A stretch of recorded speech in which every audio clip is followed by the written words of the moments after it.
You've been trying to save $5,000 for the past 2 years.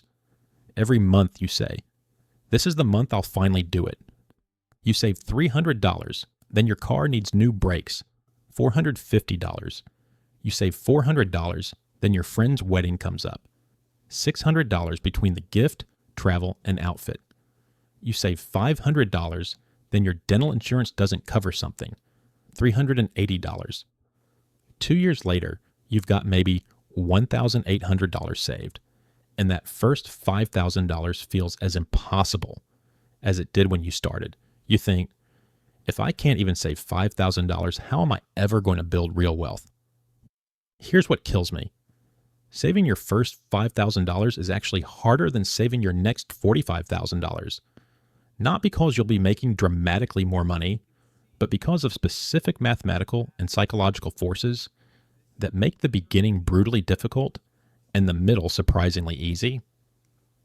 And I'm going to show you exactly why this is true and how to use this knowledge to finally break through that first barrier that's been stopping you. My name is Max, and I want to help you learn how to make your money work more for you in your life.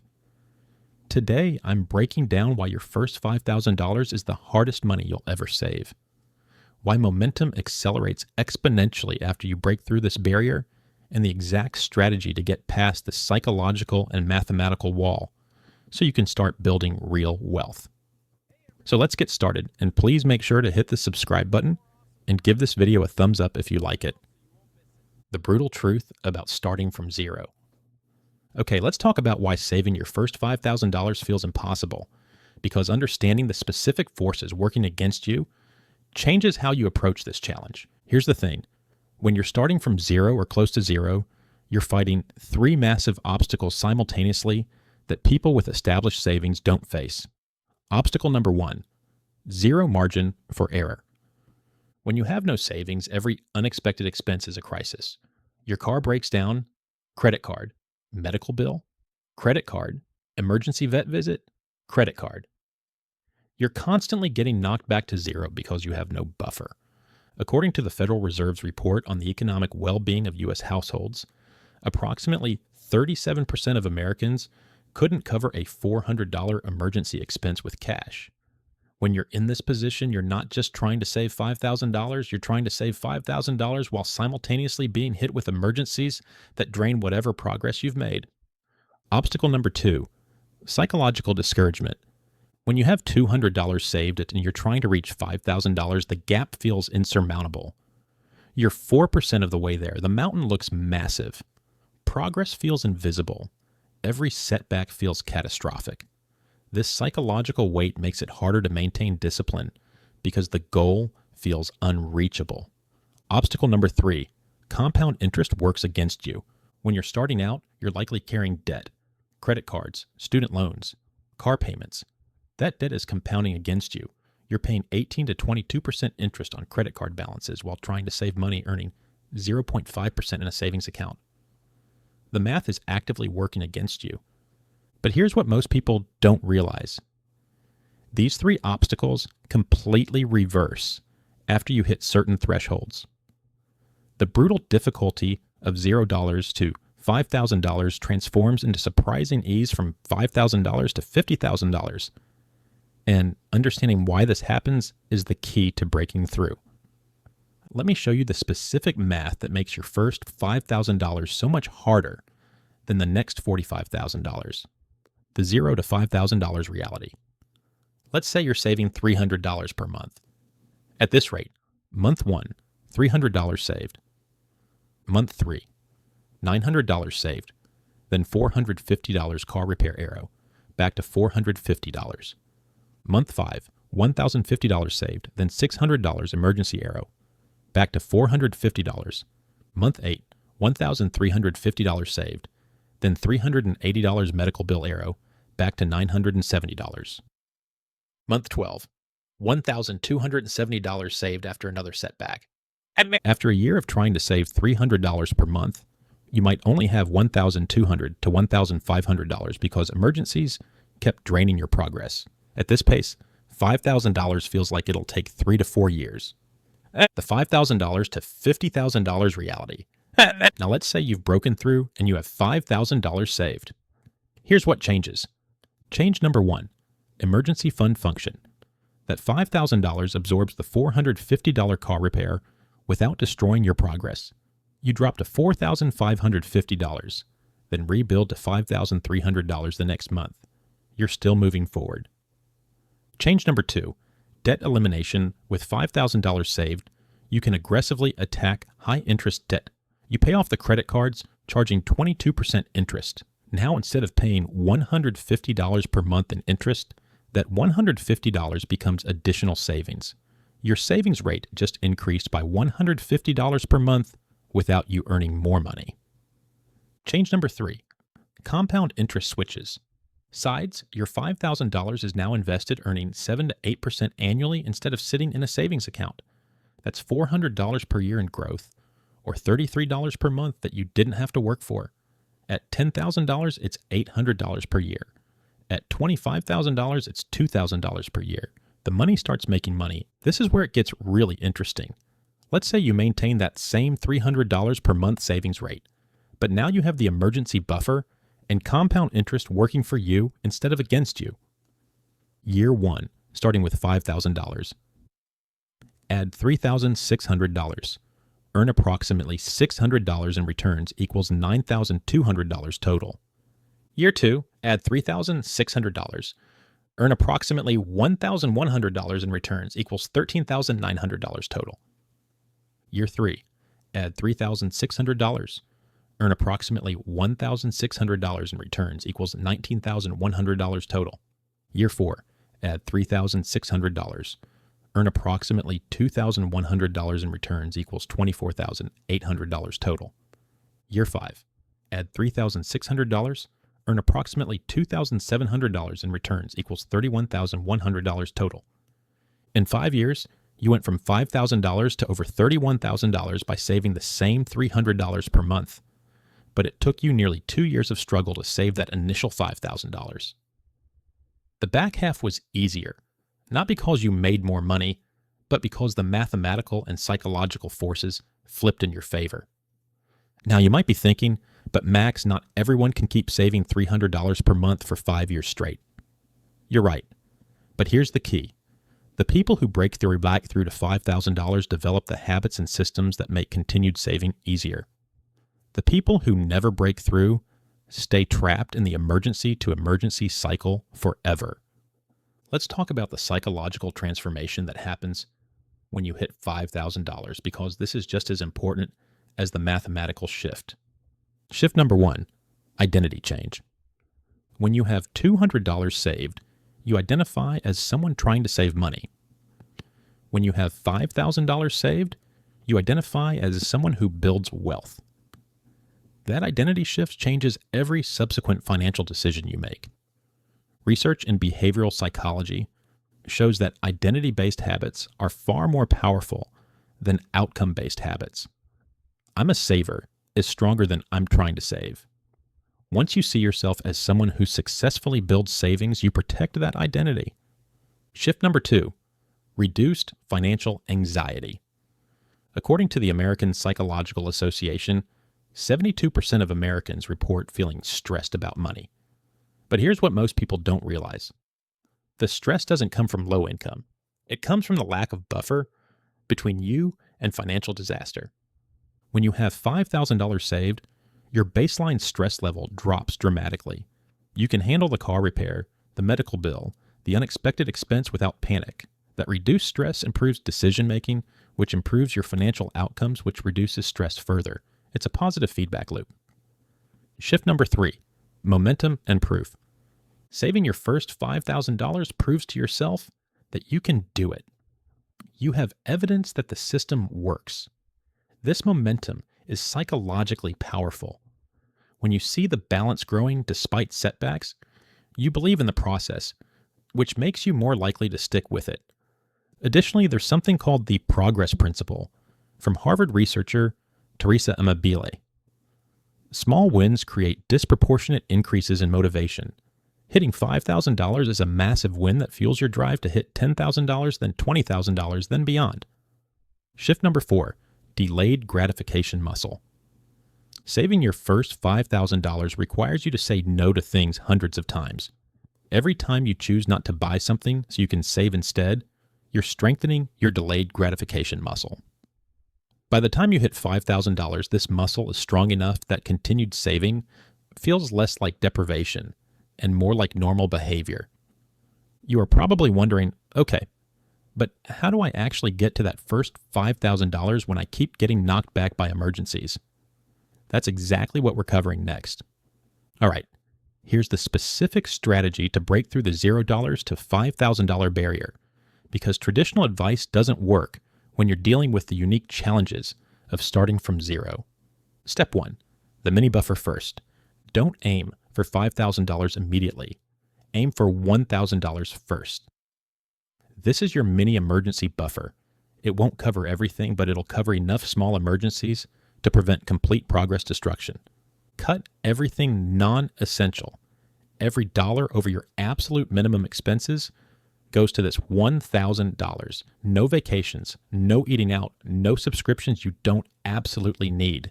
Brutal short-term sacrifice for 2 to 3 months to hit this first milestone.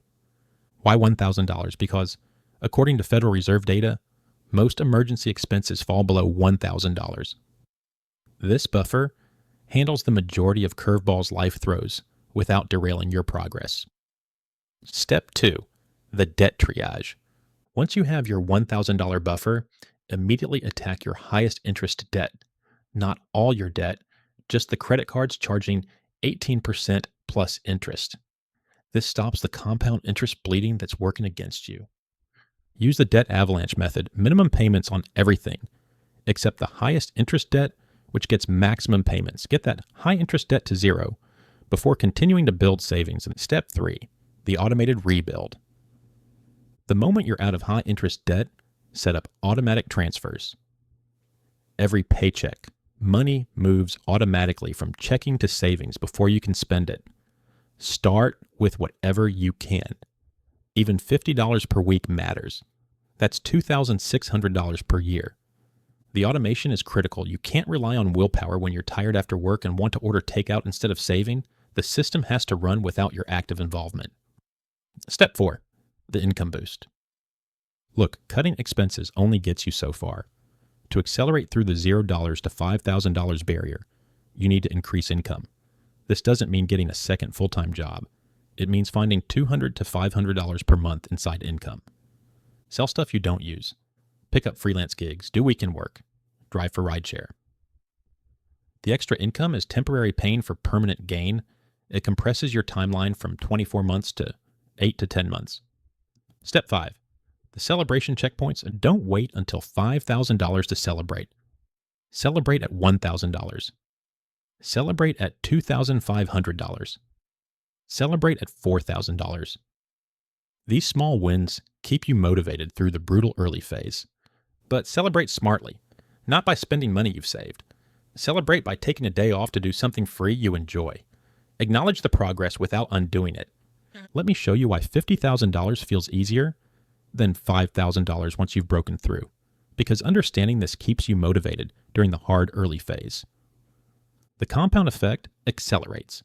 At $5,000 invested, you earn approximately $400 per year at 8% returns. At $25,000 invested, you earn approximately $2,000 per year at 8% returns. At $40,000 invested, you earn approximately $3,200 per year at 8% returns. Notice the acceleration?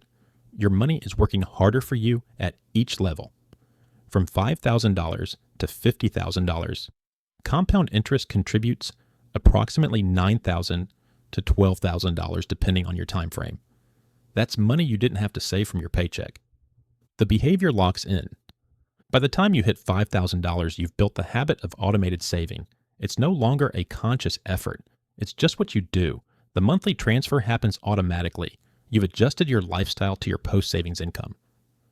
The hard part, building the habit, is done. The opportunities multiply. With $5,000 plus saved, you can take advantage of opportunities that weren't available before. You can move for a better paying job without fear because you have a cushion. You can invest in certifications or training that increase your income. You can negotiate harder because you're not desperate. These opportunities accelerate wealth building in ways that aren't available when you're living paycheck to paycheck. The debt freedom dividend. By the time you're pushing toward $50,000, you've likely eliminated most or all consumer debt. The money that was going to interest payments and minimum payments is now going to investments. Your effective savings rate has increased by 15 to 20% without you earning more money. Seriously, going from $5,000 to $50,000 typically takes 4 to 7 years at modest savings rates. Going from $0 to $5,000 can take 2 to 4 years of struggle. The first part is harder and slower. The second part is easier and faster. That's not motivational fluff. It's mathematical reality. Let's talk about the specific mistakes that keep people trapped below $5,000 forever, because avoiding these is just as important as doing the right things. Mistake number 1, aiming too high, too fast. You try to save $500 per month when you can realistically only save $200 per month. You hit that goal once, fail to hit it the second month, feel like a failure, and give up entirely. A better approach: start conservatively. If you think you can save $300 per month, set your automatic transfer at $200 per month. Beat your goal consistently. Build confidence. Increase gradually. Mistake number 2, not having a separate account. You keep your savings in the same checking account as your spending money. It gets absorbed into daily expenses without you noticing. Out of sight, out of mind works both ways. Keep savings separate, and you won't accidentally spend it. Mistake number 3, ignoring small leaks. You focus on the big expenses: rent, car payment, but ignore the $8 coffee, the $15 lunch, the $12.99 subscriptions. These small leaks add up to $300 to $500 per month. That's the difference between hitting $5,000 in 2 years versus 4 years. Mistake number 4, stopping during setbacks. You save $2,000, then an emergency drains $800. Instead of continuing to save, you get discouraged and stop. The emergency should be proof you need more savings, not proof that saving doesn't work. Mistake number 5, comparing your beginning to someone else's middle. You see someone with $30,000 saved and think, "I'll never get there." You don't see their struggles from $0 to $5,000. You don't see the years of sacrifice. You only see the result and feel inadequate. Run your own race. Your $1,000 saved is a bigger achievement relative to your starting point than someone else's $10,000 relative to theirs. Look, here's the reality check you need. Saving your first $5,000 is going to be hard. Probably the hardest financial thing you've done. You will be tempted to quit. You will face setbacks. You will watch friends spending money on things you're saying no to. But here's what happens if you push through. That $5,000 becomes $10,000 faster than $0 became $5,000. Then $10,000 becomes $25,000 even faster. Then $25,000 becomes $50,000 faster still. The momentum compounds. The habits solidify. The psychology shifts. The math works in your favor instead of against you. People who never break through the $5,000 barrier stay trapped in financial stress forever. They're working just as hard as people building wealth, but they're running on a treadmill instead of climbing a mountain. The difference isn't talent, luck, or income. The difference is pushing through the brutal first phase, when every obstacle feels insurmountable and progress feels invisible. Additionally, there's a broader truth here. Most valuable things in life follow this pattern. The beginning is brutal. The middle is easier. But most people quit during the brutal beginning, which means they never experience the easier middle. Learning any valuable skill, building a business, getting in shape, building wealth, they all follow the same curve. Hard start, easier continuation once momentum builds. So here's the answer to why your first $5,000 feels impossible, but $50,000 doesn't. You're fighting against math and psychology from $0 to $5,000. The compound interest is working against you if you have debt. Emergencies destroy all progress because you have no buffer. The psychological weight of the gap is crushing. But once you break through to $5,000, everything flips. Compound interest works for you. Emergencies don't destroy progress. The psychological momentum carries you forward. The same amount of effort produces dramatically better results. This isn't about working harder in the second phase. It's about the mathematical and psychological forces that make continued saving easier after you've established the foundation. Your assignment. This week, decide which phase you're targeting. If you're below $5,000, commit to the brutal push to get there. Set up automatic transfers today. Calculate exactly how long it'll take you at your current savings rate. Then find one way to accelerate. Either cut one major expense or add one small income stream. If you're above $5,000, acknowledge that you've done the hardest part. Now maintain the systems that got you here and watch the acceleration happen. Drop a comment below with your current savings and your target date to hit $5,000 or $50,000. Let's build accountability. Subscribe to this channel because we're going to keep breaking down the real mathematics and psychology of wealth building that nobody else talks about. Hit that thumbs up if this video gave you hope that the hard part gets easier. The first $5,000 is brutal, but it's the price of admission to the easier path beyond it. Pay the price. Break through the barrier. The momentum on the other side will shock you. Stop quitting during the hard part. Start pushing through to the easier part that's waiting for you.